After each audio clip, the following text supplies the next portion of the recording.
নমস্কার, আমি মীনাক্ষী মুখার্জি, বামপন্থী যুব আন্দোলন ডিওয়াইএফআইয়ের একজন কর্মী। খুব দ্রুততার সাথেই আপনাদের কাছে এই ফেসবুক লাইভে আমাদের হঠাৎ করেই আসা। মিডিয়া এবং সোশ্যাল মিডিয়ার মাধ্যমে জানতে পারলাম যে একদিন বা দুদিনের মধ্যে কোনো একটা নবান্ন অভিযান আছে।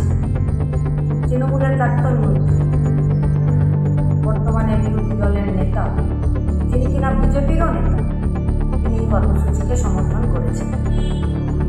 এই কর্মসূচির উদ্যোক্তারা এই কর্মসূচির সাথে আমার নাম যুক্ত করে প্রচার করেছে।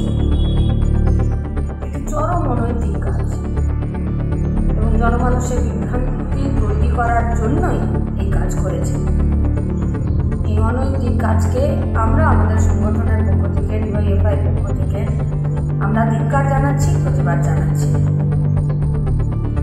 আজিকরের ঘটনায় 9 তারিখ থেকেই এসএফআই ডিওয়াইএফআই অ্যাডভা রাস্তায় আছে।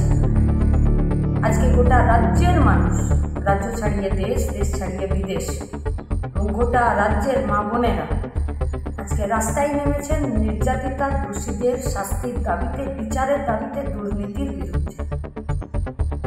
ফলত এই বিরাট লড়াইকে ভাঙার জন্যই এই ধরনের বিভ্রান্তি তৈরি করারই অপচেষ্টা থেকে তারা এই কাজ করেছেন বলে আমার মনে হয়।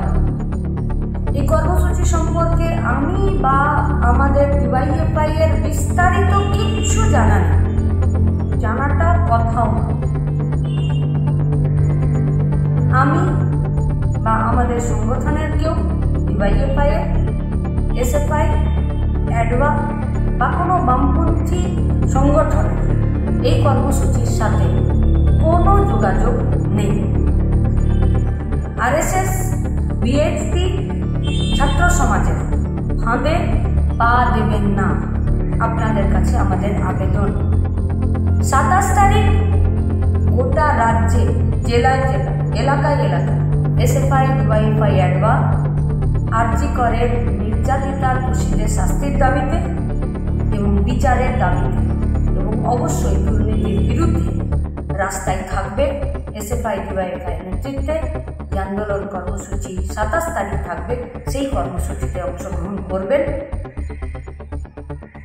এই আবেদন আপনাদের কাছে আমরা আমাদের ডিওয়াইএফআই এর পক্ষ থেকে আমরা রাখছি।